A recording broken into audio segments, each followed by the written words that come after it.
This is KM Weiland, and you are listening to the 599th episode of the Helping Writers Become Authors podcast. I hope you enjoyed this week's episode. How perfect does your story's structural timing have to be? Structural timing is one of the most prominent features of story structure. This positioning of a story's important turning points is one of the keys for creating a story that feels right to audiences.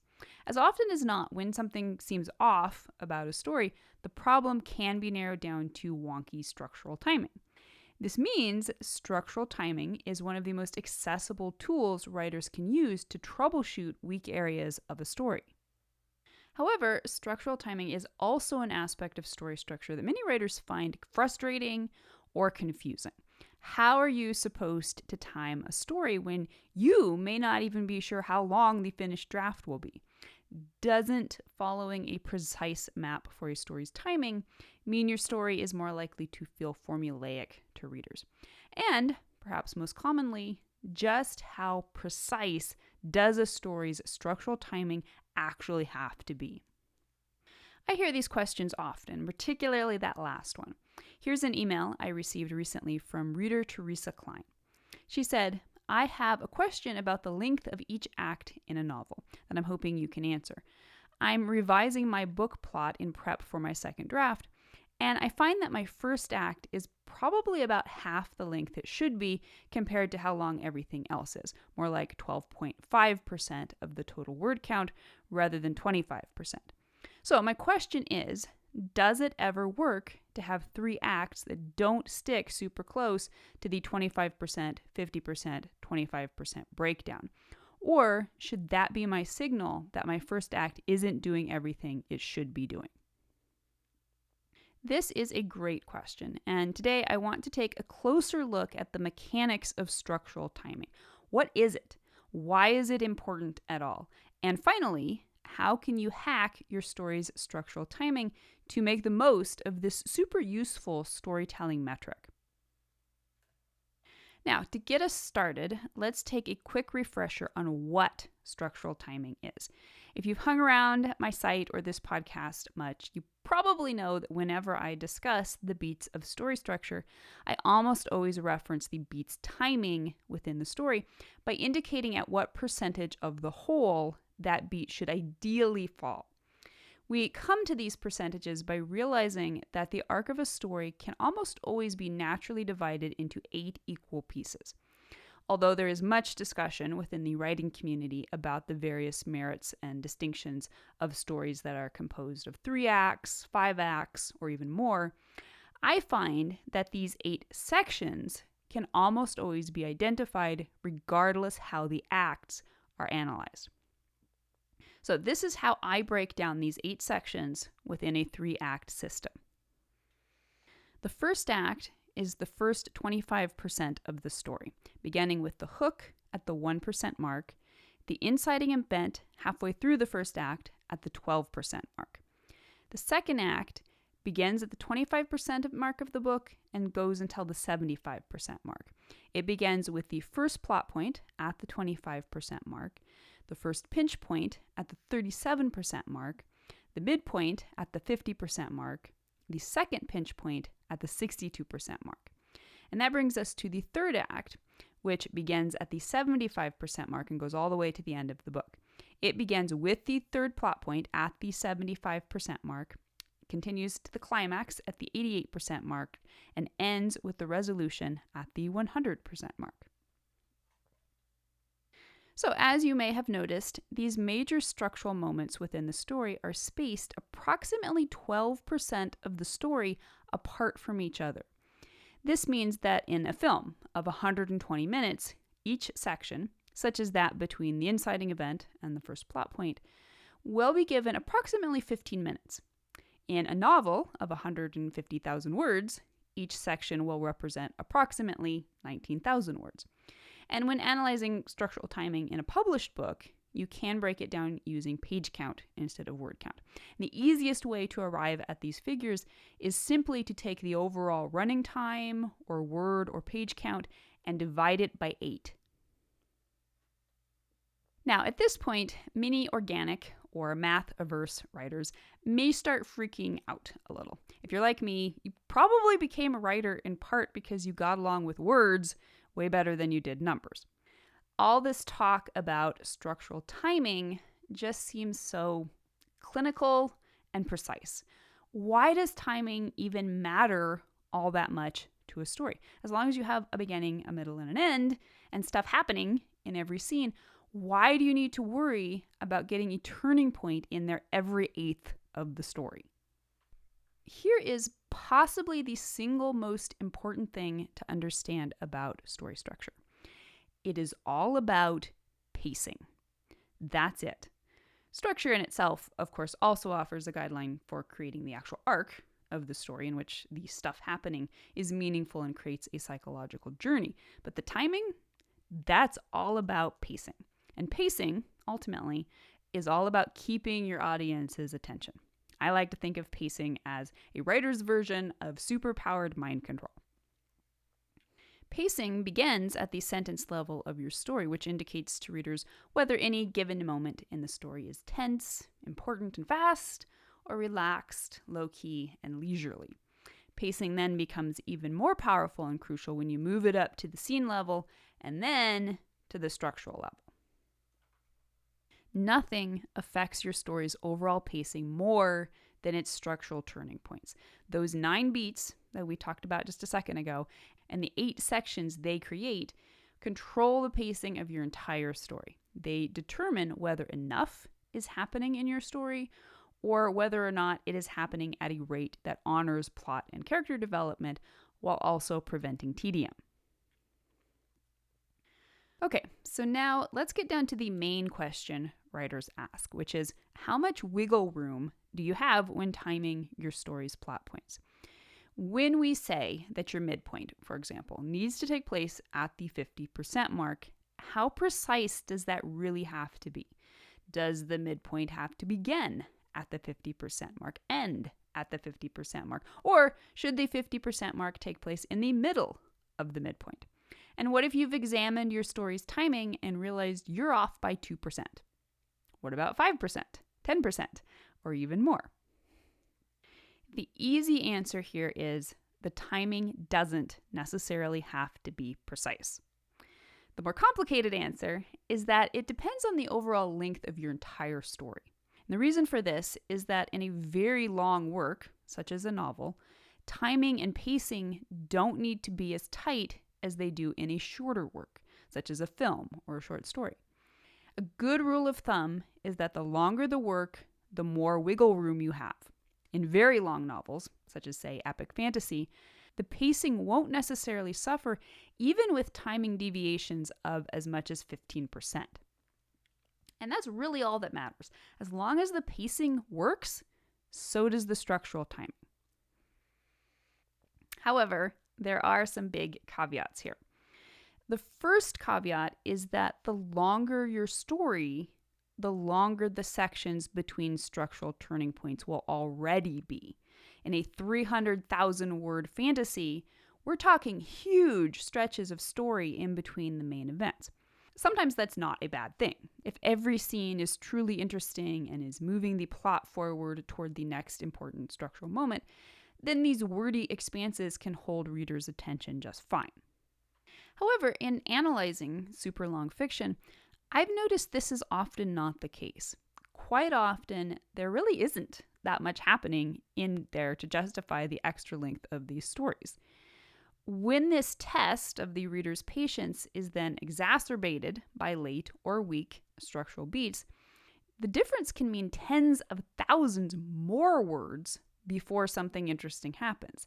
This affects pacing, which can in turn affect reader patience and interest. The second caveat is that when you mess with the ideal structural timing of one structural beat, this affects the timing of all the other beats. And even if you get the timing back on track later, at least one structural section will inevitably be shortchanged. For example, let's consider the first plot point. This beat should ideally take place at the 25% mark, bridging the normal world of the first act and the adventure world of the second act. If this beat takes place noticeably late, let's say at the 32% mark, this means one of the later sections will necessarily be 7% shorter. That's more than half its allotted space within the story. Now, sometimes this won't matter. Sometimes you can distribute that 7% across all the remaining structural sections, preventing any one section from feeling shortchanged. It's also possible you might be able to accomplish everything that needs to structurally happen between the first plot point and the subsequent first pinch point without making it feel rushed. Again, it's all about pacing. If the pacing works, the structure works. So the bottom line is this. Make sure enough important development is taking place in overlong sections to keep readers reading, while also making sure all the necessary structural development is present in any shortened sections that follow. Okay, so if you are now ready to start examining the structural timing in your story, here are 5 tips to help you balance ideal structural timing and realistic development within the constraints of your story's unique needs and challenges. Tip number 1, figure out where your percentage marks fall. So for starters, evaluate your story's ideal structural timing by dividing its total length into 8ths. If you're working in Word, you can add in a track changes comment with a note where each beat should be. If you're working in Scrivener, you can divide the story into folders. Then examine how closely your existing structural beats line up with this timing. And if you haven't finished the book or you don't know for sure how long it will be, check out my podcast or post entitled How to Calculate a Book's Length Before Writing the First Draft. Tip number 2, examine the pacing in each section. So maybe your timing is already pretty close to perfect. In that case, congratulations, you're probably a natural-born pacer. If the percentages fall within a range of 5% in a long work, that's probably close enough to not even worry about. After all, structural beats do not happen in isolation. The story builds into them and out of them. And it's not even that important to identify exactly when a structural beat begins and ends. However, if you find any of your structural beats significantly off the ideal mark, the first thing you'll want to do is examine the entire structural section that precedes it. How's the pacing? Does it feel rushed? On closer examination, is it obvious a lot of words or even scenes are spent on moments where not much happens? Now look at the section or sections that follow. Do they seem too long or too short, too slow, or too rushed? If the timing problems compound the deeper you get into the story, you have to consider at which particular point the bill comes due. If you end up with a climax that's only 5% of a very long book, that can feel anticlimactic to readers. On the other hand, maybe your timing isn't perfect throughout, but there's no obvious moment where this becomes a problem. In that case, your pacing is probably fine. Tip number 3. Lengthen short sections by looking for missing pieces of plot or character arc. If you find yourself identifying problematic sections that are too short, the main problems it will probably have to do with missing pieces of causal development. So examine the purpose of that particular structural section. Does it have enough space to do its job? For example, if the short section is the very first one in the book, this means there will be little buildup to the inciting event, which is meant to be the turning point halfway through the first act, ideally at the 12% mark. In this case, you can ask yourself if you've included enough setup. Have you introduced or foreshadowed all the important characters, settings, etc.? Have you established your protagonist's normal world and set up the thematically important lie the character believes? Go back to the basics and make sure they're all there. Tip number 4. Shorten lengthy sections by cutting unnecessary scenes and trimming word count. So, on the other end of the problem, if you find yourself recognizing sections that are longer than the ideal, the culprit is often simply wordiness. Are there scenes that could be cut, condensed, or combined with other scenes to progress the plot with a surer hand? What about words? Sometimes just doing a thorough search for unnecessary filler words can help you streamline your story and its pacing dramatically. And tip number 5, bring in your beta readers. So after doing everything you can to bring wayward structural timing back into alignment, you may still find that some sections are significantly off from the ideal. And that means it's time to bring in the big guns, the beta readers. Send your story to a couple readers and get their take on whether or not the pacing works. The only 2 questions you really need to know the answer to here are, 1, were you ever bored? I.e., did the story feel slow to you anywhere? And number 2, were you ever confused or disoriented? I.e., did the story rush through crucial development somewhere? If readers are happy, it's a solid bet the pacing is good, and if the pacing is good, it's a good bet the structural timing is just fine. If you find readers aren't happy, examining your story's structural timing against the ideal is a great way to find and strengthen weak sections. And now I hope you will stop by the site and tell me your opinion. Do you find structural timing a useful tool when writing your stories?